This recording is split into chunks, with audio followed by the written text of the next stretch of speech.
చాలా ఇష్యూస్ హాట్గా నడుస్తూ ఉన్నాయి. తెలంగాణ వ్యాప్తంగా అటు దేశవ్యాప్తంగా కూడా. దేశవ్యాప్తంగా ఈవీఎంలకు వ్యతిరేకంగా ఒక భారీ ఆందోళనను భారతదేశంలో తీసుకురావాలనేటువంటి ఉద్దేశంతో ఇండియా కూటమి పార్టీలు ఆలోచిస్తున్నట్టుగా తెలుస్తూ ఉంది. సో ఆ అంశం మరి ఎంతవరకు పోతుంది ఇంకా అనేది చూద్దాం. కానీ రెండోది, నిన్న ముఖ్యమంత్రి గారు చాలా సీరియస్గా ఏది ఫుడ్ పాయిజన్ విషయంలో అధికారులను హెచ్చరిస్తూ రకరకాల ఆదేశాలు కూడా జారీ చేయడం జరిగింది. సో అసలు మూలం ఏంది? ఫుడ్ పాయిజన్కి, విద్యార్థులకు నాణ్యమైన భోజనం పెట్టకపోవడానికి మూలం ఏంది? అసలు ఈ దేశంలో పిల్లలకు పెట్టేది ఏంది, పెడుతున్నది ఏంది? ఒకసారి ఆ బోర్డు పెట్టు. చాలా విషయాల్లో ఇవాళ మనం వెలుగు దినపత్రికలో దీంట్లో కూడా దానికి సంబంధించినటువంటి అంశం ఉంది. ఆ అంశాన్ని ఒకసారి ఇక్కడ ఫుడ్ పాయిజన్ ఘటనపై task force, food safety commissioner, జిల్లా స్థాయి ఆఫీసర్లతో కమిటీ ఏర్పాటు, తనిఖీలు చేపట్టి కారణాలు, బాధ్యులను గుర్తించాలని ప్రభుత్వం ఆదేశం. గురుకులాలు, హాస్టళ్లు, అంగన్వాడీలు, స్కూళ్లలో ప్రత్యేకంగా ఫుడ్ సేఫ్టీ కమిటీలు, ప్రతి విద్యా సంస్థలో హెడ్ మాస్టర్, ఇద్దరు స్కూల్ స్టాఫ్తో ఏర్పాటు, పర్యవేక్షకులుగా జిల్లా, డివిజన్, మండల స్థాయి ఆఫీసర్లు, ఉత్తర్వులు జారీ. విద్యార్థులను కన్నబిడ్డలా చూసుకోవాలని టీచర్లు, ఆఫీసర్లకు సీఎం రేవంత్ సూచన. గురుకులాలు, హాస్టళ్లు, స్కూళ్లను తరచూ విజిట్ చేయాలని కలెక్టర్లకు ఆర్డర్. నిర్లక్ష్యం చేసే వాళ్ళని డ్యూటీ నుంచి తొలగిస్తామని హెచ్చరిక అంటూ. సో యాజ్ ఏ ముఖ్యమంత్రిగా ఆయన ఏమేమి ఆదేశాలు ఇవ్వచ్చో ఆయన ఇచ్చాడు. కానీ ముఖ్యమంత్రి గారికి సూచనలు, సలహాలు ఇవ్వాల్సినటువంటి అధికారులు కానీ, లేకపోతే చుట్టుముట్టున్నటువంటి పరివారం కానీ ఆయనకున్నటువంటి ఆదేశాలు, పరిమితుల వరకు ఆయన హెచ్చరికలు జారీ చేసింది. ఇక్కడ అసలు మధ్యాహ్న భోజనం ఎందుకు విషతుల్యంగా మారుతుంది, ఎందుకు పేదవాడికి ఇబ్బందికరంగా మారుతూ ఉంది అనేది ఒకసారి చూద్దాం. సో మధ్యాహ్న భోజనం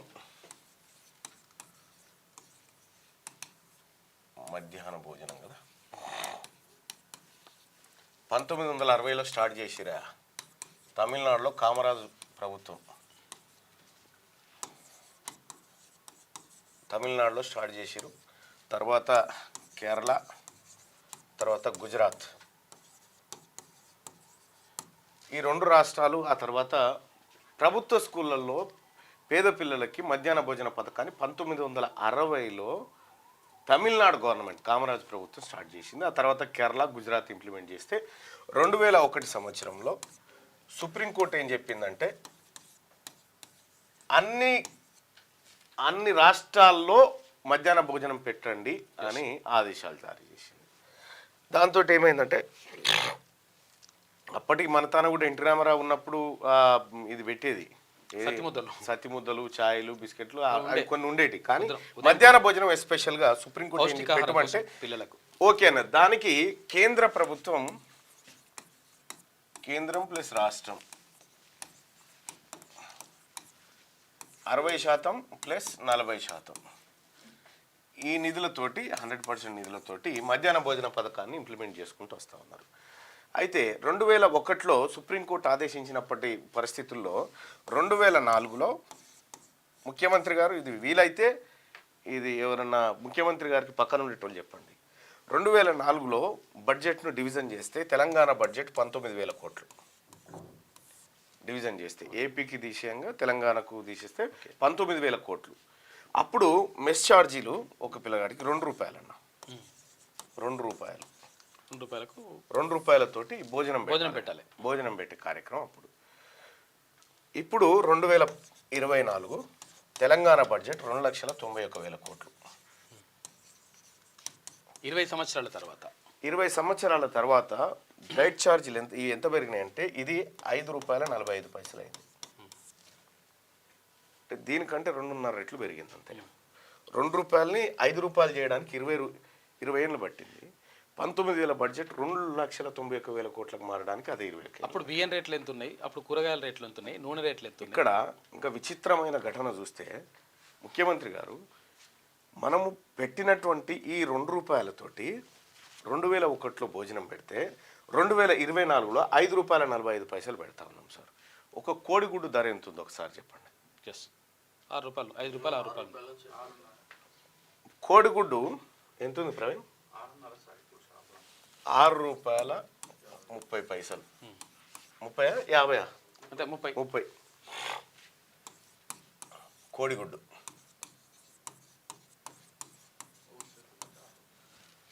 6 రూపాయల 30 పైసలు కోడిగుడ్డు ఉంది.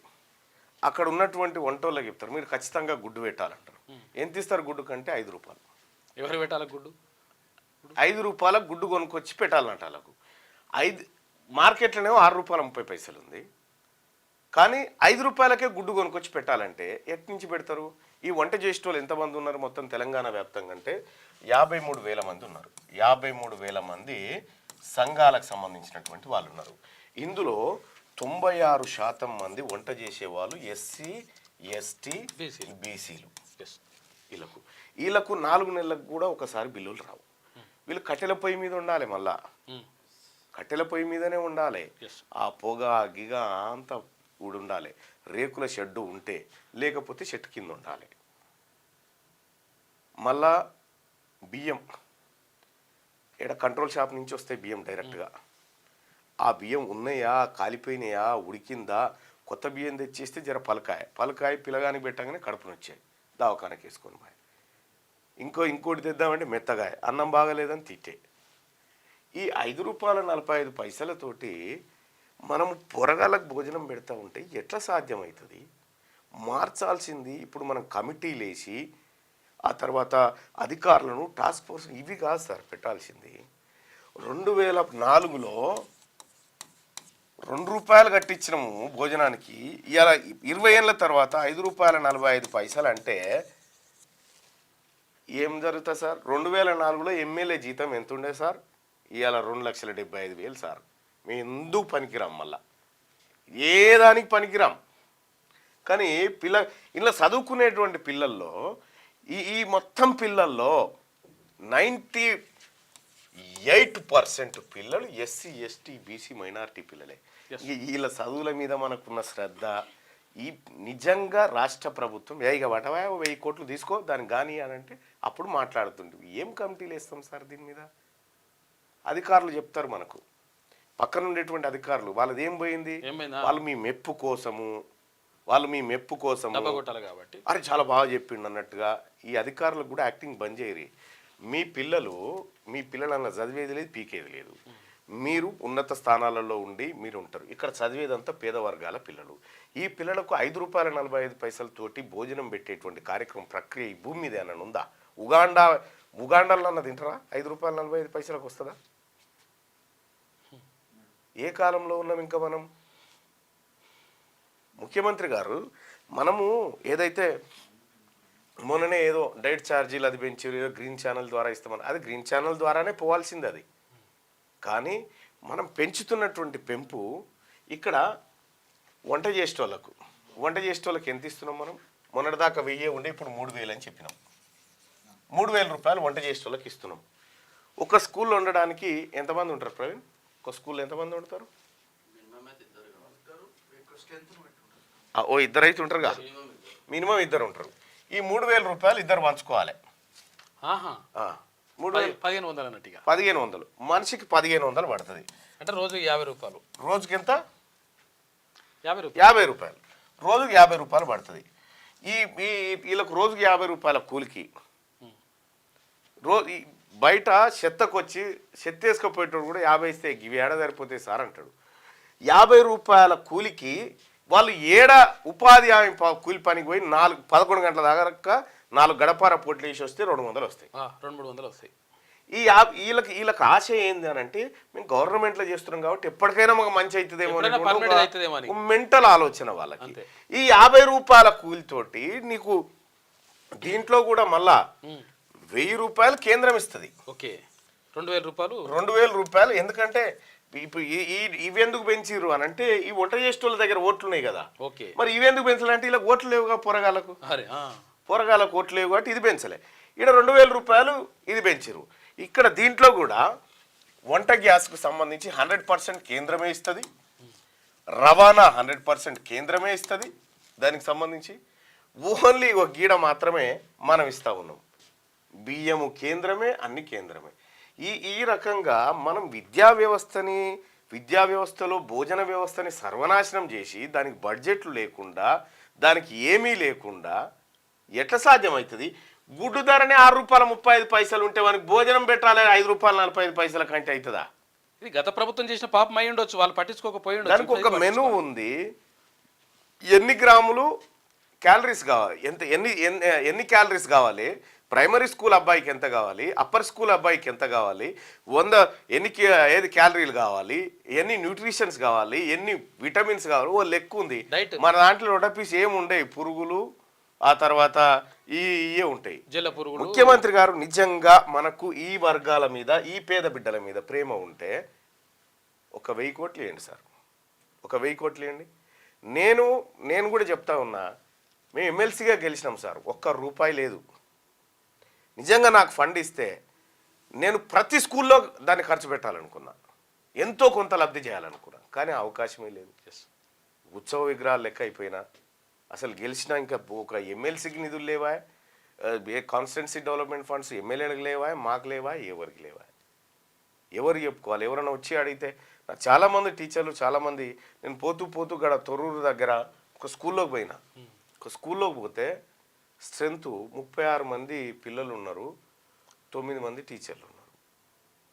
నేను ఆ పిల్లల్ని, మీరు ఆ వీడియో చూడండి, నేను ఒక మాట అడిగిన ఆ పిల్లలు, ఆ వీడియో ఉందా ఒకసారి చూడండి. నేను చెప్పలేదు కానీ ఇప్పుడు చెప్తా ఉన్నా, నేను ఆ పిల్లల్ని ఏం అడిగినా అని చెప్పి.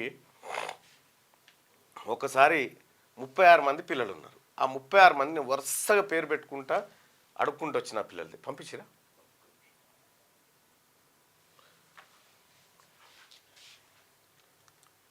సీఎం గారు ఒక్కసారి చూడండి, మీకు కూడా అర్థమవుతుంది.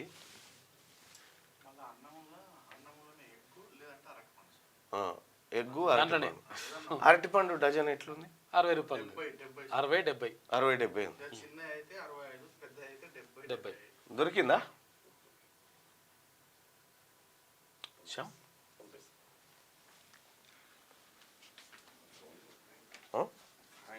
హ్యాంగ్ అవుతుందా? ఆడ 36 మంది పిల్లలుంటే, నేను అక్కడి నుంచి ఏది మన జూపల్లి కృష్ణారావు గారి పర్యటన ఉందంటే నేను అక్కడ పోయినా. అక్కడ పోతుంటే మధ్యలో నాకు తొర్రూరులో ఒక స్కూల్ కనిపించింది. స్కూల్ కనిపిస్తే ఆ స్కూల్లోకి పోదామని పోయి నేను ఏమడిగింది తెలుసా ఆ స్కూల్లో పిల్లల్ని? సడన్గా వాళ్ళు ఏదో ఉద్యోగ విరమణ ఏదో జరుగుతుంది. ఉద్యోగ విరమణ జరుగుతుంటే బమ్మెరా ఇది. నేను ఆ పిల్లల దగ్గర పోయి, ఏం జరుగుతుంది ఇక్కడ అంటే, మా సార్ వెళ్ళిపోతున్నాడు. ఓకే, ఉద్యోగ విరమణ కాదు, బదిలీ. ఓకే, ట్రాన్స్ఫర్ అవుతా ఉంటే, నా దగ్గర ఉంది, డౌన్లోడ్ కావాలా?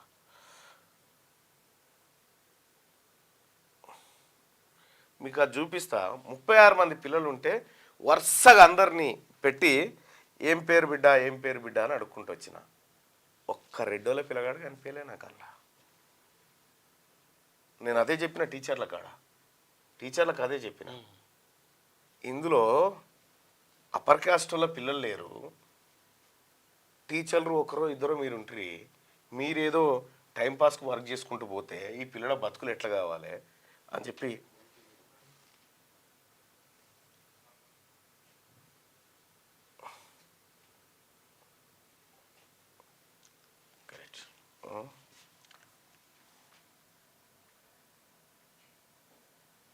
ఇదే మీరు చూడండి. మీ ఊర్లో ఉన్న ప్రభుత్వ స్కూల్కి పోయి ఒక్కసారి ఎవరి పిల్లలు చదువుతున్నారో ఒక్కసారి పోయి చూడండి. బీసీ యువకులారా పోయి ఒక్కసారి చూడండి, ఏం పేరు బిడ్డ అని మీకు అర్థమవుతుంది. స్లో వస్తుంది భరత్, నేను పంపించినా కూడా స్లోగానే వస్తుంది.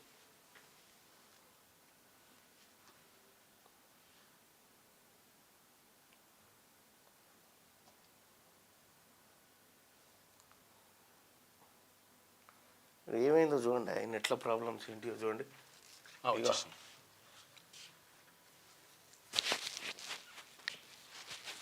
అక్కడ పక్కనే ఒక ప్రైవేట్ స్కూల్ ఉంటుంది.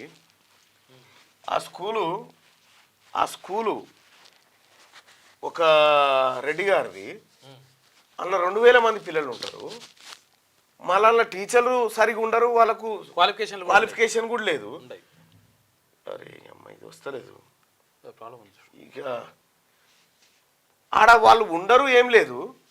వాడు స్కూల్ను ఖతం చేసిండు, ఈ స్కూల్లో ఉన్నటువంటి పిల్లల భవిష్యత్తు ఖతం చేసిండు. అనివార్యంగా వీళ్ళు కూడా ఈ టై కట్టుకొని తోలాలి అనేటువంటి పరిస్థితి క్రియేట్ చేసారు. టై కట్టుకొని ముఖ్యమంత్రి గారు నిజంగా చెప్తున్నాను కదా, విద్యాశాఖ మీద ఈ ప్రభుత్వానికి, విద్యాశాఖ పక్కకు పెట్టండి, ఈ పేద వర్గాల పిల్లల మీద మనకు చిత్తశుద్ధి ఉంటే ఇమ్మీడియట్గా ఈ మధ్యాహ్న భోజన వ్యవస్థను మార్చడం కోసం 1000 కోట్లు ఇవ్వండి సార్.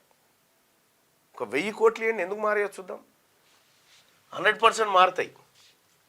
కానీ ఆయన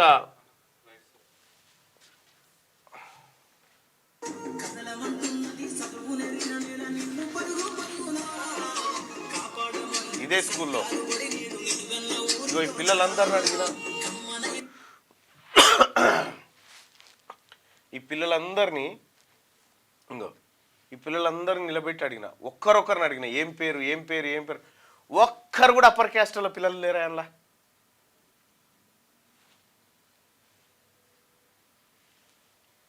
వీళ్ళు ఎందుకు బాగు చేస్తారబ్బా? వాళ్ళ పిల్లలు లేనప్పుడు, వాళ్ళ పిల్లల భవిష్యత్ ఆడ లేనప్పుడు వాళ్ళు ఎందుకు బాగు చేస్తారు?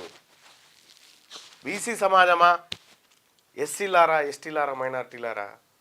ఈడ అస్సలు పాయింట్ ఉంది, మీరు గుర్తుపెట్టుకోండి. మన పిల్లగాడు 5 రూపాయల చారానతోని 5 రూపాయల ఆటానతోటి భోజనం ఎట్లా చేస్తాడు? హరే రామ హరే కృష్ణ వాళ్ళు 5 రూపాయల కంటే వాళ్ళు అదనంగా ఖర్చులు భరించి 5 రూపాయలకు పెడతా ఉన్నారు. ఇది సాధ్యపడదు.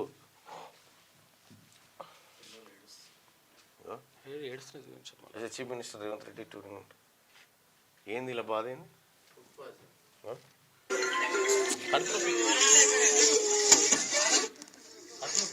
ఏం సార్ ఇందులో ఉన్నోళ్ళంతా ఈ మోసుకపోయేటోళ్ళ దాంట్లో ఒక్క రెడ్డోళ్ళ పిల్లగాడు లేడు సార్. మా వాళ్ళే, మా పెదవాళ్ళే.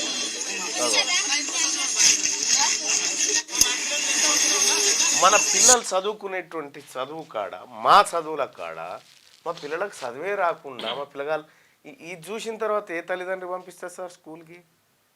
ఎందుకు ఫుడ్ పాయిజన్లు అవుతూ ఉన్నాయి? ఫస్ట్ మన గవర్నమెంట్ సరిపడా నిధులు ఇచ్చి ఏ ఇబ్బంది లేకుండా వాళ్ళకి ఎప్పటికప్పుడు నిధులు అందజేసి మానిటర్ చేయాలి సార్. మనం నిధులే లేవు సార్. మనం ఇచ్చే డబ్బులు దేనికి సరిపోవు, అవి దేనికి సరిపోవు. అటువంటప్పుడు మనం ఎన్ని చేసినా వేస్ట్. ముఖ్యమంత్రి గారు పక్క పంటున్నటువంటి ఐఏఎస్ ఆఫీసర్లు చాలాసార్లు గతంలో అది చేసి వాళ్ళు కేవలం వాళ్లకు పోస్టింగులు కాపాడుకోవడానికి ఆడే డ్రామా తప్ప ప్రజల్ని రక్షించే డ్రామా. వాళ్ళ పిల్లల్ని పంపి నెల రోజులు పంపి దమ్ముంటే నెల కాదు వారం. నేను మొర్రో మొత్తుకున్నా సార్. బుర్ర వెంకటేశం గారికి చెప్పిన, తమరికి కూడా రిక్వెస్ట్ చేసిన, సార్ గవర్నమెంట్ స్కూళ్ళల్లోకి ఒకసారి అధికారులను పంపిద్దాం సార్ అని చెప్పిన.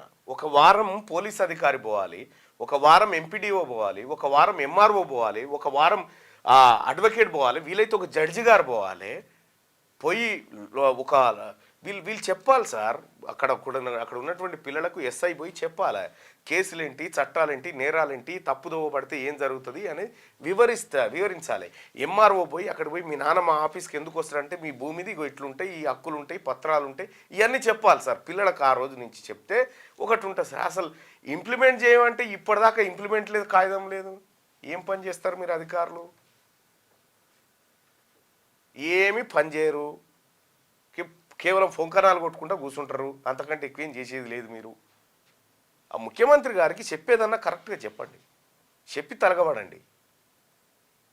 ఎన్ని రోజులు చెప్తారు ఇంకా? మీకోసమా ఈ ప్రభుత్వం? ప్రజలు ఉన్నది మిమ్మల్ని కాపాడుతుందిక. ప్రభుత్వానికి చెడ్డ పేరు మీ వల్లనే వస్తుంది, ఈ అధికారులు చేసే కార్యక్రమాల వల్లనే వస్తుంది. ముఖ్యమంత్రి గారు అంత ఆగ్రహంగా, అంత ఆవేశంగా అధికారులను హెచ్చరించకాడికి వచ్చిందంటే ఫస్ట్ మిమ్మల్ని కదా చేయాల్సింది. ఏమి ఇంప్లిమెంట్ చేస్తున్నారు? ఏం పర్యవేక్షణ చేస్తూ ఉన్నారు మీరు? కింద విద్యాశాఖ అధికారులు ఏం పర్యవేక్షణ చేస్తూ ఉన్నారు? ఆ బుర్ర వెంకటేశం గారు ఉంటే ఆయనకు 4 ఇచ్చిరి. బీసీ సంక్షేమం ఆయన్నే చూడాలన్నా, గవర్నర్ గారిది ఆయన్నే చూడన్నా, ఇది ఆయన్నే చూడన్నా, 24 ఇస్తారు ఆయనకు. ఆయనకు అంతో ఇంతో ఈ ఎడ్యుకేషన్ మీద సోయినోడు. ఇక కింద ఒట్టిదే రామచంద్రయ్య ఓడిచిపోయా. ఏంది పిల్లల బతుకులేంది? అసలు ఎందుకు ఏడవాలి? పిల్లలు ఎందుకు ఏడవాలి? ఈ రాష్ట్రంలో ఈ దేశంలో పుట్టడం తప్ప ఎందుకు ఇట్లా మోసుకొని పోవాలి మా పిల్లల్ని? ఇక్కడ ఇక్కడ ఇక్కడ నేను చెప్తా ఉన్నా ముఖ్యమంత్రి గారు, ఇక్కడ బీసీ ముఖ్యమంత్రి ఉంటే ఈ పరిస్థితి ఉంటుందా మా పిల్లలకు? 10,000 కోట్లు పారేస్తుండే ఈ బిడ్డల కోసం. మరి ఎందుకు సార్ మనం ఇక్కడ రాష్ట్ర ప్రభుత్వాన్ని అడుగుతా ఉన్నా, మీరు ప్రాజెక్టులు కట్టుకోండి, మూసీలు కడుక్కోండి, ఇంకేమైనా చేయండి, కానీ ప్రాథమిక అవసరాలైనటువంటి విద్యా వైద్యాన్ని మనము దాటికి బడ్జెట్లు కేటాయించకుండా మనం కేటాయిస్తున్న బడ్జెట్లు ఎంత, మనం పెడుతున్న పెట్టుబడులు ఎంత, వాటిపైన విద్యారంగం పైన వైద్య రంగం పైన అసలు దేశంలోనే అత్యంత తక్కువ మనమే పెడుతున్నాము. ఈ మంత్రులకు కూడా చెప్తా ఉన్నా, కనీసం మాట్లాడండి. ఆ మంత్రివర్గంలో సమావేశంలో కూర్చున్నప్పుడు కనీసం మాట్లాడండి. మాట్లాడకపోతే ఎట్లయితుంది? ఇది విపక్ష పార్టీలు ఈ బీఆర్ఎస్ కుట్ర లేకపోతే ఇంకో పార్టీ కుట్ర, ఆ కుట్రల తర్వాత చూసుకుందాం రాజకీయాలు. కానీ ప్రాథమికంగా మన కళ్ళ ముంగట కనిపిస్తూ ఉంది కదా, ప్రాథమికంగా మన కళ్ళ ముంగట కనిపిస్తూ ఉంటే మేము చూస్తూ ఎట్లా ఊరుకోవాలి? ముఖ్యమంత్రి గారు, నాకు ఓట్లేసి గెలిపించినటువంటి ప్రజలు, వాళ్ళ తల్లిదండ్రులు ఎవరైతే వేసిరో వాళ్ళు గెలిపించిన వాళ్ళ తరఫున అడుగుతా ఉన్నా, దయచేసి 1000 కోట్ల రూపాయలు ఇవ్వండి. ఇప్పుడు కాంట్రాక్టర్లకు ఆపండి కొద్దిగా, ఏం కాదు. ఆ రాఘవ కన్స్ట్రక్షన్స్కి, ఆ మెగా ఇంజనీరింగ్కి, ఏది సీనే అండ్ కంపెనీ, ఈ ఆపండి సార్, ఆపండి. 1000 కోట్లు ఆపండి, ఏం కాదు. ఏం సావరాలు బతికే ఉంటారు. 1000 కోట్లు ఇవ్వండి ఈ పిల్లలకి. 1000 కోట్లు ఇస్తే కనీసం ఆ మధ్యాహ్న భోజన వ్యవస్థనన్నా మార్చవచ్చు. మనం ఎన్ని కమిటీలు వేసినా ఎన్ని చేసినా అవుతుందే సార్. మన గవర్నమెంటే ఇవ్వాల్సిన వసతులు ఇవ్వకుండా ఎన్ని తనిఖీలు చేసినా అది వేస్ట్.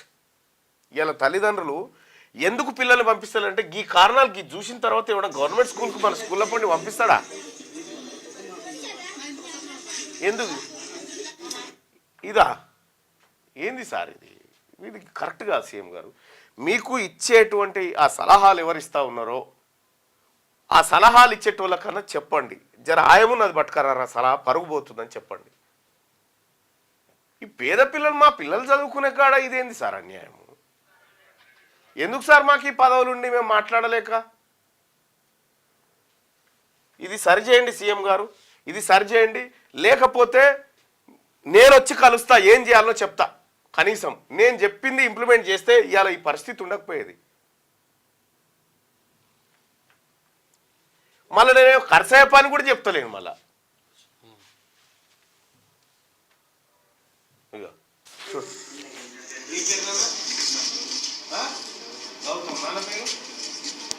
నాన్న పేరు కూడా అడిగినేమన్నా ఎంతో దొరుకుతుందేమో అని.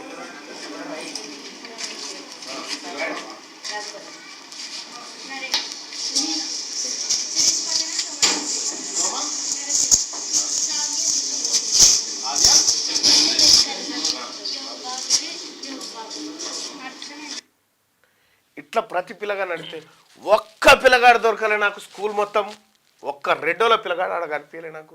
పోయి చూసుకోరు, లేకపోతే ఇప్పుడు అది ఏందో త్వరలో ఉంది కదా, పోయి చూసుకోరు. అదొక్కటి ఇడిచిపెట్టరు, ఇంకా మిగతా స్కూల్లోకి పోయి చూడరాదు కథ తెలుస్తుంది. నీ పిల్లగాళ్ళే లేనప్పుడు నువ్వెందుకు ఖర్చు పెడతావు? మా పిల్లగాళ్ళ కోసం మేము అడగాలి కదా. ఇది కరెక్ట్ కాదు సీఎం గారు. మనం ఎన్ని చెప్పినా ఎంత చేసినా ఒక్కటి మాత్రం సత్యం, విద్యా వ్యవస్థను వైద్య వ్యవస్థను బాగు చేయకుండా మనం ఏదో చికిత్సలు చేస్తామంటే అంతా అవుతుంది ట్రాష్. ఈ రెండు చక్కగా ఉంటేనే రాష్ట్రం బాగుంటుంది. ఇలా మనం రైతులకు వాళ్ళకు వీళ్ళకు మీకు ఇది ఇస్తాం అది ఇస్తామని కాదు సార్. భవిష్యత్ పిల్లల దగ్గర వారే మనకి ఓటు లేదని పట్టించుకోకపోతే ఎట్లా సార్? పిల్లగానికి ఓటు లేదని పట్టించుకోకపోతే ఎట్లా?